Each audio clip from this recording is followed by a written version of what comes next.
আজকের ভিডিওতে রায় ও মার্টিন প্রশ্নবিচিত্রার 2025 সালের পঞ্চম শ্রেণী ইংরেজি বিষয়ে প্রথম পর্যায়ক্রম মূল্যায়নের যে 7 নম্বর প্রশ্নসেটটি রয়েছে, অর্থাৎ Shantipur municipal high school, HS and Krishnanath college school, এই বিদ্যালয়গুলির সমস্ত প্রশ্নের উত্তরগুলি করব। তার আগে তোমরা কেউ যদি আমার চ্যানেলে নতুন হয়ে থাকো তাহলে চ্যানেলটি অবশ্যই সাবস্ক্রাইব করে নেবে। প্রথমে আছে রিডিং স্কেলের সিনে আছে একে read the following text and answer the questions. তাহলে আমরা প্রথমে টেক্সটটা দেখে নেব। Phulmoni is a Santal girl, she lives in a village.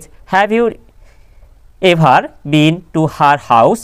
There are beautiful pictures painted on the walls of her house. All her neighbors have painted on their doorways and interiors. There are pictures of trees, flowers and birds on the walls and floors. Fulmoni, like her elders, loved to paint on the mud walls. The pictures of hers are colorful. Her teachers told her that even in ancient India, people used to paint inside the caves and on the rocks of hills. The rock paintings of Bhimbetka are more than 20,000 years old. They are red, white, green or yellow in color. Fulmoni has never been to Bhimbetka to see the rock paintings of ancient men, but she has heard stories about the famous rock painting from her teacher. One day her teacher showed her to a picture. She came to know that it was the picture of a very famous cave painting of our country. তাহলে আমরা প্যাসেজটা দেখে নিলাম। এবার প্রশ্নের উত্তরগুলি করব। এইতে আছে চুজ দ্য কারেক্ট অ্যান্সার। এইতে আছে the rock paintings of Bhimbetka আর মোর দেন, এটা হবে 20,000 ইয়ার্স হবে।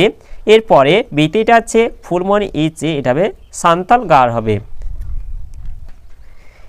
এরপরে বিতেটা আছে write T for true and F for false statements in the given boxes. এতে হচ্ছে Phulmoni lives in a town, এটা ফলস হবে। এরপর বিতেটা আছে Phulmoni loves to paint on the clay walls, এটা ক্লে বলতে এখানে মাটি বুঝিয়েছে, তাই হচ্ছে এটা ট্রু হবে। এরপরে সিটির আছে ancient people did not know the art of painting, এটা ফলস হবে। এরপরে ডিটির আছে Phulmani knows about the famous cave painting of our country, এটা ট্রু হবে। এরপর সিটির আছে complete the following sentence with information from the text. এইটির আছে the Santhalis love to paint their house with, এটা হবে কালার্স হবে। এরপরে বিটির আছে from her teacher, Fulmoni has heard stories about the famous rock painting. এরপরে দ্বিতীয় হচ্ছে answer the following questions in each complete sentence. এই যে who is Fulmoni, এর উত্তরটি হবে Fulmoni is a Santal girl. এরপরে বিটিটা হচ্ছে which pictures are painted on the walls and floors by Fulmoni's neighbors.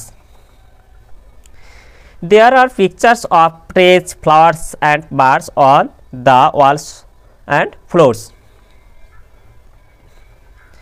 এরপরে গ্রামার অ্যান্ড ভোকাবুলারিতে আছে দুই থেকে fill in the blanks with appropriated articles. এটিটা আছে মাই সিস্টার ইজ এ হবে, এটা ইউনিভার্সিটি স্টুডেন্ট। এরপর বিটিটা আছে আই হ্যাভ, এটা অ্যান আমব্রেলা হবে। এরপর তিনটা আছে change the singular numbers of the following words into plural numbers, এটা এতে ম্যান থেকে এটা মেন হবে। বিটিটা আছে লিভ থেকে এটা হবে লিভস হবে। সিটিটা পোয়েম থেকে হবে, এটা পোয়েমস হবে। দ্বিতীয়টা হচ্ছে পোটাটো থেকে এটা হবে পোটাটোস। এরপর চারিটা আছে আন্ডারলাইন দ্য রাইট অ্যান্সার। এতে আছে Raju is my friend, his house is near, এটা হবে আওয়ার্স হবে। এরপরে বিতির আছে she lives in a village, the pictures of, এটা হবে হার্স আর কালারফুল। এরপরে রাইটিং স্কিল যেটা আছে 5 দাগে write down 4 sentence about your parents or your classroom. এরপর 6টা আছে write 2 sentences about a great man. এই যে মাই প্যারেন্টসটা তোমরা দেখে নাও।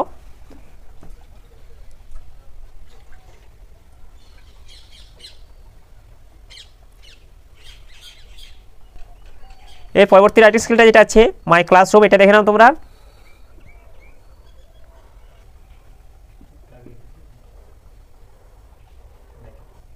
এরপরে যেটা আছে ওই যে এ গ্রেট ম্যান যেটা, এটা তোমরা যে কোনো একজন মনীষী সম্বন্ধে বা একজন বিখ্যাত মানুষের সম্বন্ধে তোমরা 2টি লাইন এটা লিখে দেবে। তাহলে আজকের ভিডিওতে আমরা পঞ্চম শ্রেণী ইংরেজি বিষয়ের যে 7 দাগে প্রশ্নপত্রটি ছিল তা সম্পূর্ণ করলাম। আর তোমরা কেউ যদি আমার চ্যানেলটা এখনও সাবস্ক্রাইব করে রাখো তাহলে চ্যানেলটা অবশ্যই সাবস্ক্রাইব করে নাও। আর ভিডিওটি ভালো লাগলে ভিডিওটিকে অবশ্যই লাইক, কমেন্ট ও শেয়ার করে নেবে।